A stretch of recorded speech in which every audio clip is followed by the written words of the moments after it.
Parang umaayon talaga sa akin ang pagkakataon. Kaming dalawa na lang ni boss sa bahay niya. Ang staff niyang si Simon ay tila sanay na sa mga patakaran ng bahay na yun. Sumusulpot lang siya sa study ng amo niya sa tuwing pinipindot nito ang buzzer. Sayang naman kung ang pinaghirapan naming planuhin kagabi ni Danica ay mauuwi lang sa wala. Mabuti sana kung wala kaming effort na magpaganda at magplano ng mga gagawin ko para lang makuha kung gusto kong mangyari. Hanggang ngayon nga hindi pa rin ako makapaniwala na kaya kong ilagay ng alanganin ng magandang trabaho ko sa kumpanya kung sakaling mabuliliyaso ako ngayon. Ang mahalaga ay nasubukan ko. In the words of my best friend, mas okay nang sumubok kaysa magkaroon ng regrets in the future. Kaya naman nagsimula na ako. Bahala na si Batman. Subtle noong una sa tuwing may iabot ako sa kanya ng mga papeles. Sinasadya kong idampi ang mga daliri ko sa kanya. Paulit-ulit ko rin ginagawang pag-cruise ng mga binti ko, sapat lang para makita niyang slit ng palda ko. Bawat galaw ko ay kalkulado. Maliit pero sigurado ako na may epekto. At napansin niya yon. Ramdam ko ang tingin niya sa akin na para bang isang mandaragit na ibon na naghihintay ng tamang oras para umatake. Lalo siyang tumitig sa akin sa tuwing sasadyain ko na lumapit o dumausdos ng konti ang neckline ng suot ko para makita niyang dibdib ko, ang dibdib na kahapon sana'y halos sambahin na niya. Tiis kung tiis ang atake ko today. Ewan ko na lang kung hindi pa siya matakam. Tahimik siya pero malinaw ang babala sa mga mata niya.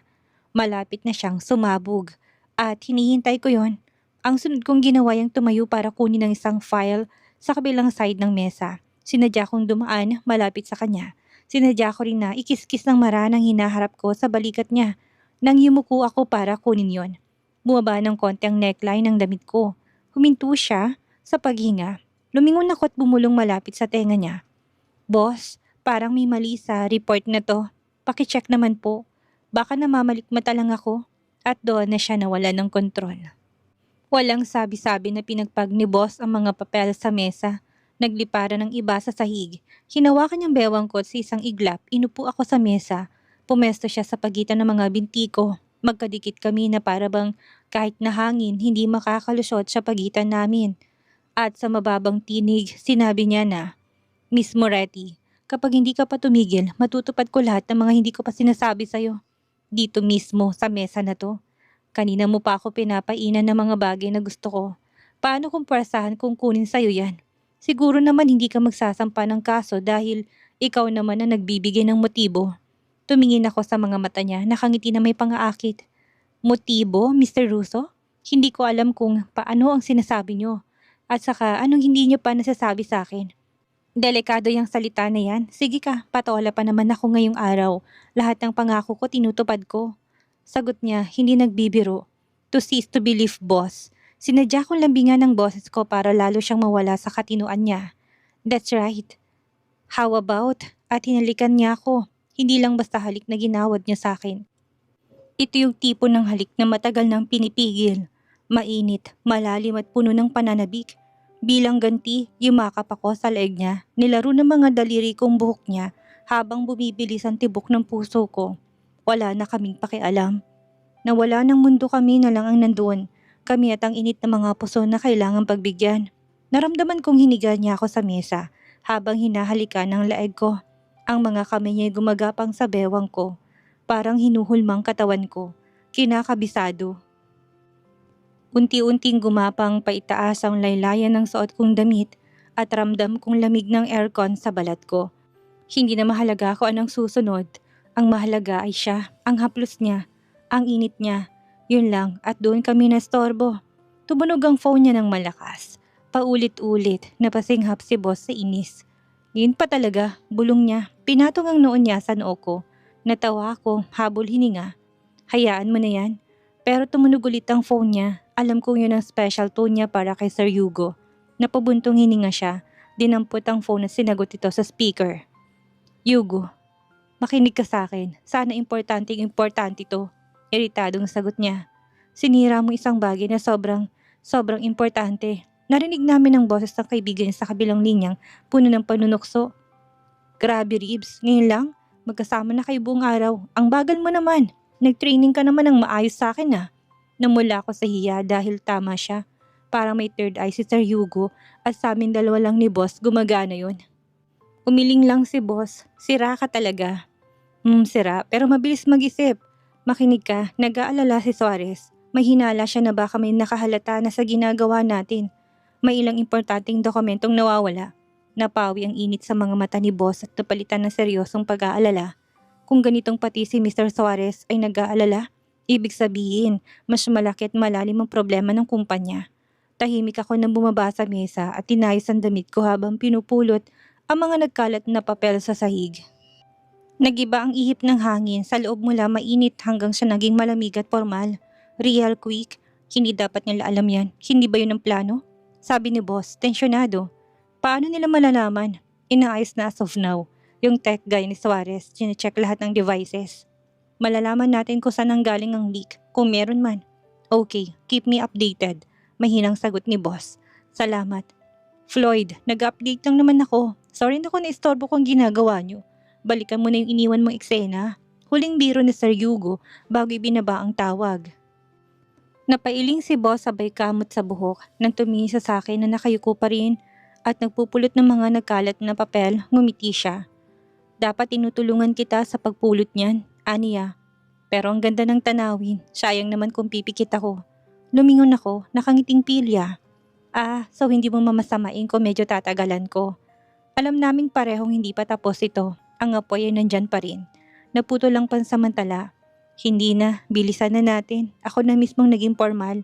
Kung hindi namin titigilan ang pagtutuksuhan at paglalandian.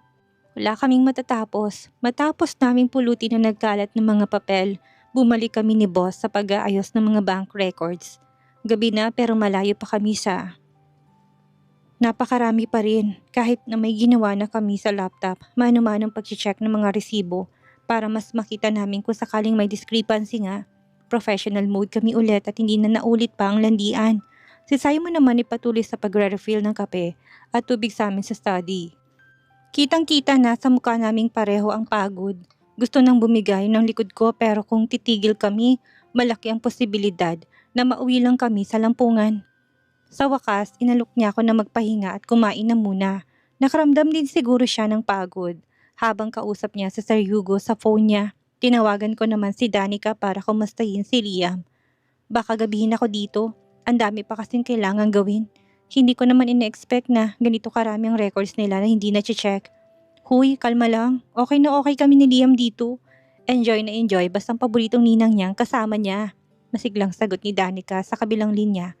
Magdi-dinner kami, manunood ng cartoons, tapos matutulog. Ikaw dapat magpahinga ka na rin.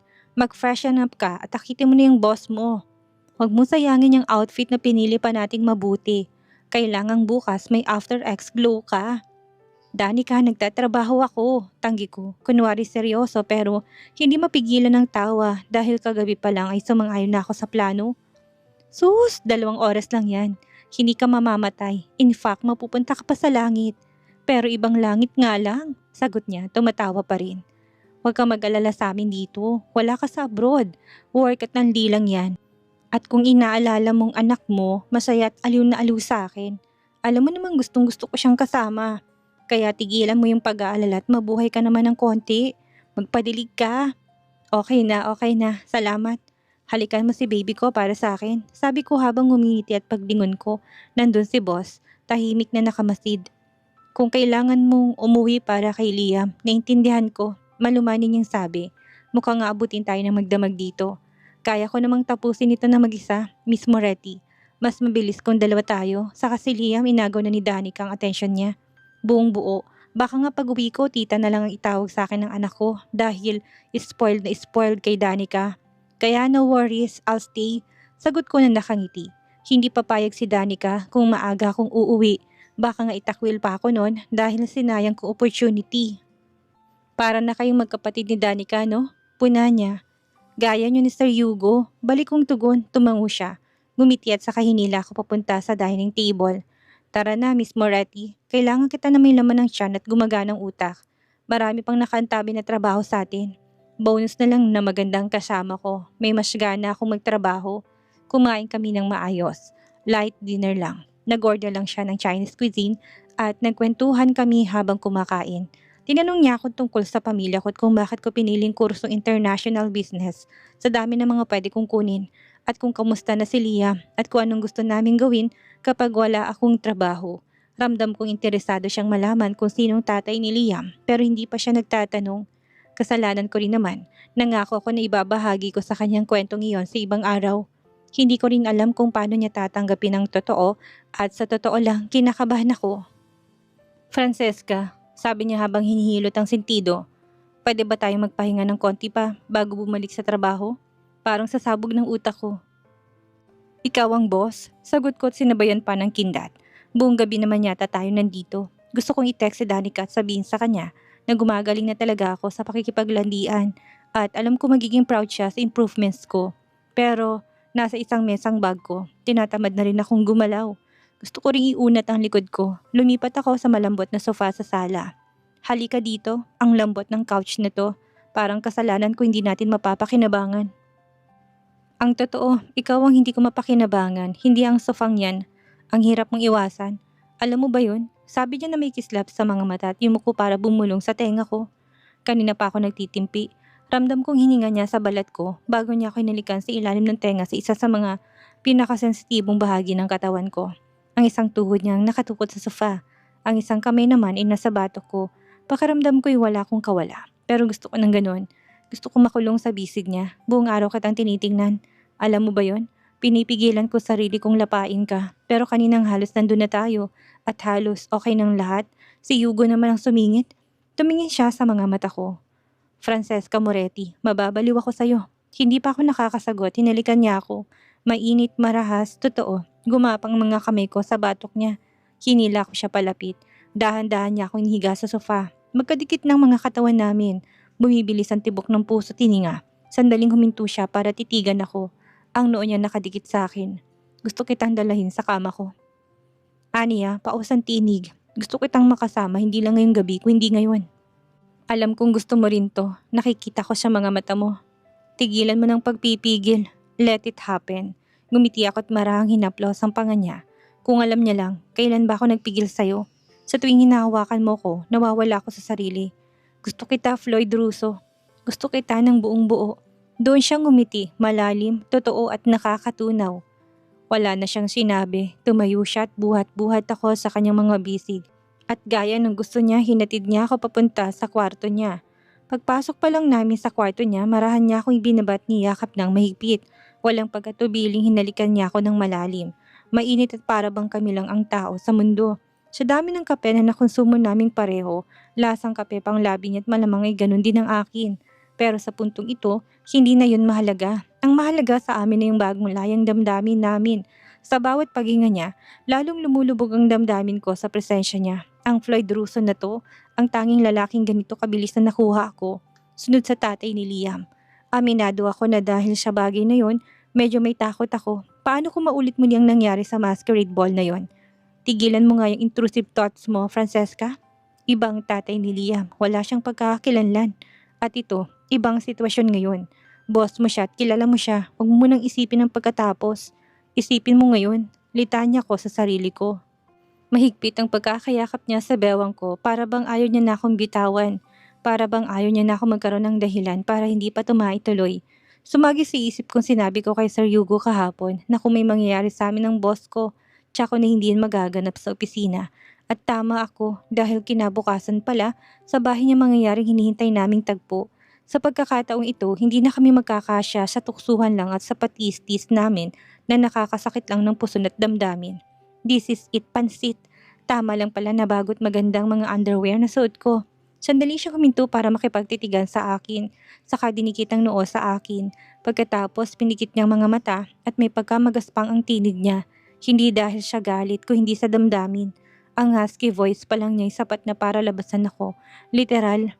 Francesca, simula na dumating ka sa buhay ko, parang may apoy na hindi na mapatay-patay. Hindi ko mapigilan ang kagustuhan kong mapalapit sa'yo. Ang mahawakan ka, ang kining ka, lahat ng bahagi mo. Gusto ko na sa akin ka lang at ayaw ko may ibang makakahawak sa'yo. Ako lang, sabi mo sa akin, gusto mo rin ba ako? Pagdilat niya para bang sinisilip na sa akin ng mga matang mismong kaluluwa ko. Paano pa ba ako makakapagsinungaling nito kung kitang-kita niya ng sagot sa tanong niya? Boss, boss, nakapatong na ako sa'yo, boss. Namula ko bago magpatuloy. Oo nga naman. Tanging mga panloob na lang ng pananggalang namin sa isa't isa pero boss pa rin ang tawag ko sa kanya. Floyd, akin ka na't sayong-sayo ko. Simula pa lang nung unang tingin mo sa akin. May nagbago na at mula nung una mo kong hinawakan, hindi ko na nagawang lumayo. Weird, pero may ganun kang effect sa akin. Hindi naman ako ganito dati, kaya alam ko matindi ang attraction ko sa'yo noon pa man. Tinatago ko lang dahil boss kita. Gusto ko rin to, gusto ko mapasa'yo. Napasingap siya at muling nalikan ako. Ngayon ay mas mariin, mas mapusok at ang sarap sa pakiramdam na masabi ang mga bagay na kinikimkim ko. Nakakatawa mang isipin pero kahit na ilang araw pa lang kaming magkakilala at nagsimula kami sa pagtatarayan at bangayan, ngayon ay parang matagal na kaming magkakilala. Natural na natural sa amin ng lahat. Bawat galaw ng kanyang labit kamay ay puno ng respeto at pagnanasa.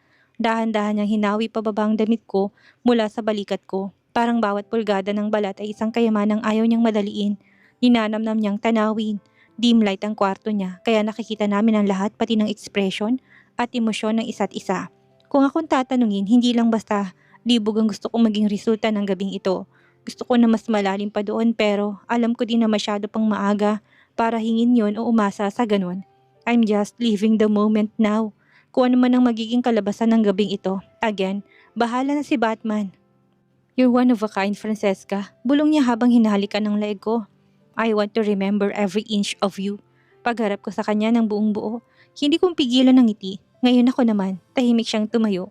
Magulong suot niya ng navy blue na polo mula sa aming pagyayakapan. Binuka niyang kanyang mga bisig para bang sinasabing, ako naman ang landiin mo. Mula sa pagkakahiga ko, bumangon ako ng dahan-dahan pero hindi ko inalis sa mga matang may matinding pagnanasa sa kanya. Isa-isa kong binuksan ng mga botones ng polo niya. Mabagal at may panunukso. Habang hinahalikan siya ng padampi-dampi sa labi, sapat lang para mawalan siya ng kontrol. Dumausdo sa mga daliri ko sa dibdib niya. Kinikilit at tinihimas ang matigas at matipon niyang dibdib. Sa pagitan ng mga kamay naming sabik, unti-unti namin tinuklas ang ritmo ng isa't isa. Nagliparan ng mga piraso ng damit namin sa kwarto niya. Hindi na namin alintana kung mahahanap pa namin yon mamaya. Ang bawat galaw namin ay may kahulugan. Ang bawat titig ay may layunin at nang dumating ang sandali, buhat niya akong mulit dinala sa kama. Nihiga niya ako para bang akong pinakamahalagang bagay na nahawakan niya. Pumasok sa kwartong bahagyang liwanag ng mga ilaw mula sa lanay. Binalot kami ng mga aninong malambot at mapayapa. Napakaganda mo. Lalo na ngayon na akin ang buong-buong kagandahang pinagmamasdan ko lang noon. Iyong-iyo ako ngayong gabi, Floyd Russo. Wala kang maririnig na pagtutol sa akin ngayong gabi. I will be the obedient Francesca Moretti. No questions asked. Just legs spread wide for you. You and your smart mouth. Turuan mo nga ako ng leksyon na hindi ko malilimutan. Kantsaw ko pa. Talaga? Sa init ng aming yakap, sa tahimik na pag-amin ng aming katawan, wala nang iba kung hindi kami lang. At ang sandaling ito ay sapat na yun.